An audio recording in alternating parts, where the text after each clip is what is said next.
Hello guys, welcome back to my channel. This is Expressive Tone TV, conveying your thoughts and feelings to the world. My people, this country, it is terrible. We all woke up to the news of about 280 something students that we adopted from a school in Kaduna State some days back. And everybody was like, how can they adopt 200 and almost 300 students in one day? How come? How manage? But as if that was not enough, these adopters, or what do you call them, the Boko Haram, the kidnappers, are now coming to say that the federal government should give them 1 billion naira. They should give them 1 billion naira before the children can be released. They adopted both teachers and students from that particular school. And the Kaduna state governor is saying that they are no longer in Kaduna. They have left Kaduna. The Islamic cleric Gumi is saying that they should not use kinetic measures. They should call them and speak with them. They should negotiate with them. The way they are talking is as if they know these people and they know where they are. They know them. It is well with us in this country. Though the President Tinubu has said that he will not give them 1 kobo. Shele, shishi. He said he will not give to them. Whether he's just saying that behind, they will still go and settle them. Because all of them, they know what they are doing. They know these people. They know them. They know them. They cannot deny not to know them. So we don't know how they are going about it. But what is important to me is that those children should be released, because you can imagine the trauma of, losing a child like that, a child that was sent to school. And, for days now, the parents have not seen their children. That alone can even kill a parent. So I don't know what they want to do. In another development, during the Ramadan fast, Tinubu, when he went to break, he said that things are getting better. I laugh. Getting better in his mind, Abi, is a hope that he's giving to us. When a bag of rice is selling for 80-something thousand right now, things getting better. Anyway, if you have not subscribed to my channel, please do. Press the notification bell, like my video, and also share the video. Listen to the Arise crew. Dr. Abati, he finished them. Listen to what Dr. Abati said, what Ayo and, Rufai Oseni, what they said about these children that are adopted from their school. Watch videos. And I will see. Terrorists who kidnapped over 250 students in Kaduna State have demanded 1 billion naira for their release. A spokesperson for the community, Jibril Aminu, said he received a call from the kidnappers on Tuesday, March 12th, demanding the ransom. The defense headquarters, on the other hand, on Thursday, attributed the delay in the rescue of abducted school children in Kaduna and Sokoto states to a late report of the incident to the response team in the affected communities. The Director of Defense, Media and Operations, Major General Edward Buba, made this known while briefing journalists on Thursday. He also noted that the hostages are being held in locations that are difficult to get to and described the terrorists as cowards.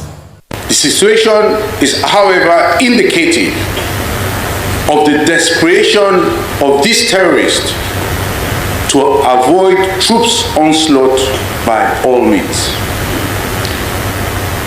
You may recall that in recent times, troops have decimated several of the terrorist leaders, their commanders and their foot soldiers, and are fast closing in on several others. The terrorists have exhibited gross cowardice by going for such soft targets to impede troops' advances. Well, all right, I think that the defense headquarters is right there calling the terrorists cowards because, they kidnapped school children, young children between the ages of 5 and 7. They are real cowards. cowards, we would say that. But also, if you recall, last month, I believe Boderi Ishaku was one of the, terrorists that was neutralized in a gun duel, actually, in Kaduna State. So that was a win for, the federal government as well as the military. But people are asking, where are these young children? Let me pull up a map of Nigeria with this comment going around on WhatsApp. This person wrote, "This is the map of Nigeria showing the states and FCT.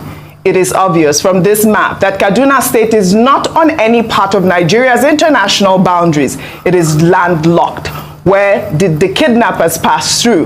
And where did they go to after allegedly kidnapping 280 people? What this means is that these bandits are squarely inside our land space in Nigeria. How many bandits will it take to kidnap 300 people? How can such a group move with their victims without security operatives detecting them?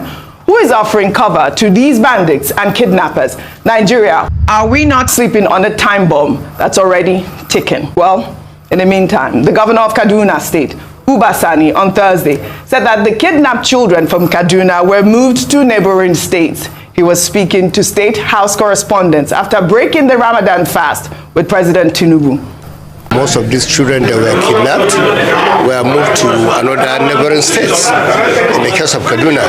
So we had some good deliberation, and I have no doubt in my mind we will work together and towards the success of the return of the children by the grace of God. All right, Uba Sani here is saying that these terrorists are not in Kaduna State. I guess he has intelligence report. In the meantime, Islamic cleric Sheikh Ahmad Gumi, who was on our nightly news program Newsnight on Thursday, called on the federal government to use non-kinetic measures to negotiate with the terrorists, insisting that the government knows who they are. The government and everybody knows their leader. In fact, there's a book, I Am a Bandit, by one Murtala, an academician. He listed more than 160 bandit leaders. We know their leaders by their names, but you don't know their foot soldiers. You don't know them, all of them. So you just know their leaders. You don't know the foot soldiers. So if you don't know the foot soldiers, how can you be fighting? They can just come in as civilians into the town and go out as and then fight you back. We need to look at this seriously. It's more than just meeting in Abuja. It's more than that. We have to drop to the field locally and see how things can be moved. And one thing what I realized, the government is not ready to spend money on non-kinetic, but it's ready to spend trillions and trillions on the kinetic aspect. And you know who benefits from that? Non-kinetic is the victim, the victims and the bandits that will benefit from the social program by building schools, building hospitals. But when you put money in the military, it is our generals, unfortunately, to say that that benefit.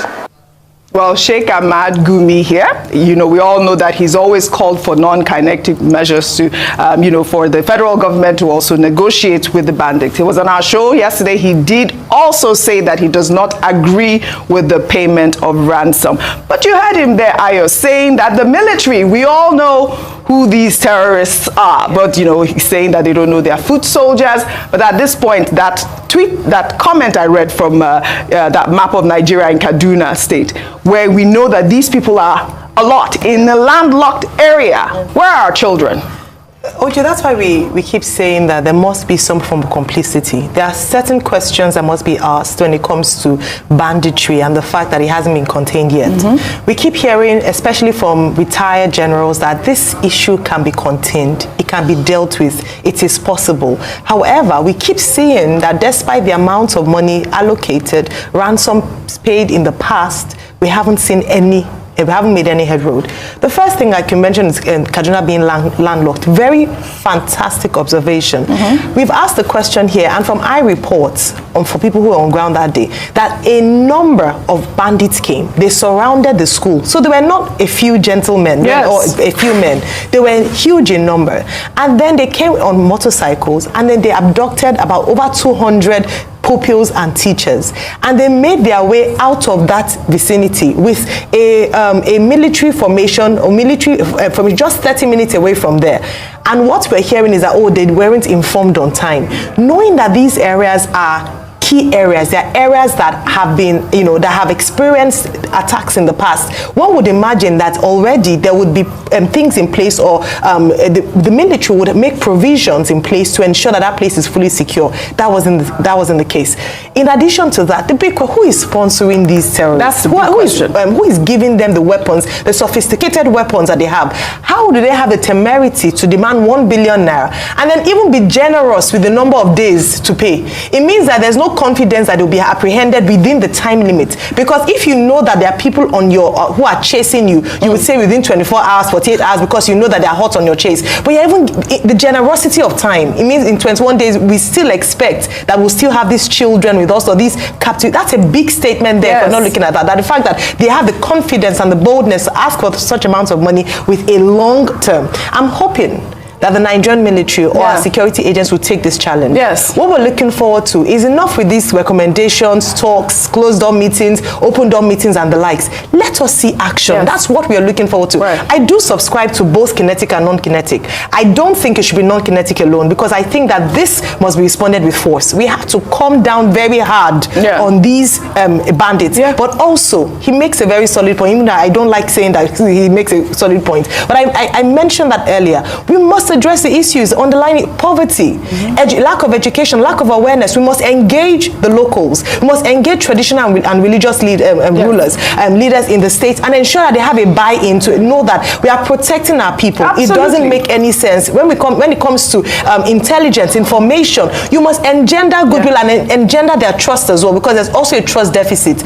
Build schools. Let the people not be languishing in poverty, making it attractive to be recruited by these bandits. So both very important, but not one without the other. I like the points that you made, actually, Ayo, when you talked about the culprits must be brought to book. Remember when this incident happened in Kaduna State, we were asking, what happened to the kidnappers that took our Chibok girls? Yes. What was the sanction? Yeah. What was the punishment? Who are they? Well, in the meantime, the First Lady of Nigeria, Senator Oluremi Tinubu, has likened the spate of kidnappings in Nigeria to war. Remi Tinubu was speaking during a visit by senators representing the 3 senatorial districts of Lagos to the presidential villa on Thursday. She also reiterated her call for capital punishment on kidnappers. I think we can make stiffer laws. We have to really, it's like we're at war. That's what it is, because there are various things that will lead to something. We're at war with all these people coming to pick our children. Yeah. So I want to see the National Assembly taking a more robust stand that this has to be capital punishment should be in place, and I'm not mixing words with that, because people who will take your children is like taking your heart. So for a mother, and why are you taking the children? To me, it's something that we have to look into, and also look into how we can help our people to ameliorate these times. But there are better days ahead. But my advice is, I don't want people to get used to handouts. All right, the First Lady there has called for capital punishment for kidnappers. The president also said that, the federal government was not going to pay a dime to the kidnappers. Let me take a reaction before I come to both of you. This is from Kenny, who wrote, "It is time Nigeria take a really tough stand against ransom payment.